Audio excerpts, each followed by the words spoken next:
Bismillahirrahmanirrahim. Assalamualaikum warahmatullahi wabarakatuh.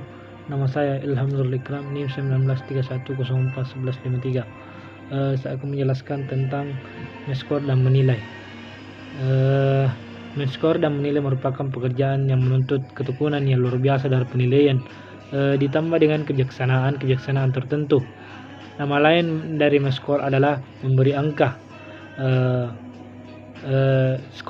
Skor adalah hasil pekerjaan men-score atau memberikan skor yang diperoleh dengan menjumlah angka-angka bagi setiap butir dari sebuah tes yang telah dijawab oleh siswa dengan mempertimbangkan bobot jawaban betulnya. Pemberian skor merupakan langkah pertama dalam proses pengolahan hasil tes, yaitu proses pengubahan jawaban soal tes menjadi angka-angka. Dengan kata lain, memberi skor itu merupakan tindakan kuantifikasi dengan jawaban-jawaban yang diberikan oleh tes T dalam suatu tes hasil. Angka-angka hasil penilaian itu selanjutnya diubah menjadi nilai-nilai atau tingkat melalui proses tertentu. Penggunaan simbol untuk menyatakan nilai-nilai hasil tes itu ada yang tertuang dalam bentuk angka dengan rentang antara 0 sampai dengan 10, antara 0 sampai dengan 100, dan ada pula yang menggunakan simbol huruf A, B, C, D, dan F. Menilai. Nilai adalah angka ubahan dari skor dengan menggunakan tertentu serta menyesuaikan pengaturannya dengan standar tertentu. Maka nilai sering disebut dengan skor standar. Nilai pada dasarnya adalah angka atau huruf yang bergantung pada beberapa jauh atau seberapa besar kemampuan yang ditunjukkan oleh tes T atau bahan yang diteskan, sesuai dengan tujuan instruksional khususnya yang telah ditentukan. Contoh item penilaian hasil pembelajaran berdasarkan kognitif, afektif, dan psikomotor.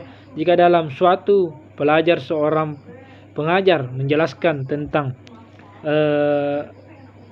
sistem fotosintesis pada tumbuhan, maka ada beberapa penilaian yang harus dilakukan. Yang pertama yaitu penilaian kognitif, yang kedua penilaian afektif, yang ketiga penilaian psikomotor. Cara men-score dan menilai. Men-score ada dua hal penting yang perlu dipahami terlebih dahulu dalam pengolahan dan perubahan skor mentah menjadi skor standar atau nilai. Yang pertama yaitu pengolahan, bahwa pengolahan dan pengubahan skor mentah menjadi dilakukan dengan mengacu dan mendasarkan diri pada kriterium atau kriteria atau patokan. Cara pertama disebut dengan istilah kriteria referenced evaluation atau sering disebut dengan istilah penilaian beracuan patokan atau biasa disingkat PAP. Yang kedua, mengacu pada norma atau kelompok. Cara kedua ini sering dikenal dengan istilah norma referenced evaluation atau sering disebut dengan penilaian beracuan normal atau disingkat PAK. Dalam mengubah skor menjadi nilai juga bisa dilakukan dengan menggunakan skala 5, yaitu nilai standar yang sering dikenakan dengan istilah huruf A, B, C, D, dan F file gagal. Skala 9 atau STANIM yaitu nilai berstandar 9, di mana rentan nilainya mulai dari 1 sampai dengan 9 atau biasa disebut tidak ada nilai 0 dan nilai 10. Skala 11 STANEL sama dengan standar sampai dengan 10 Z-score atau biasa disebut nilai standar 2, dan skor T atau biasa disebut nilai standar T. Sekian dari saya. Wassalamualaikum warahmatullahi wabarakatuh.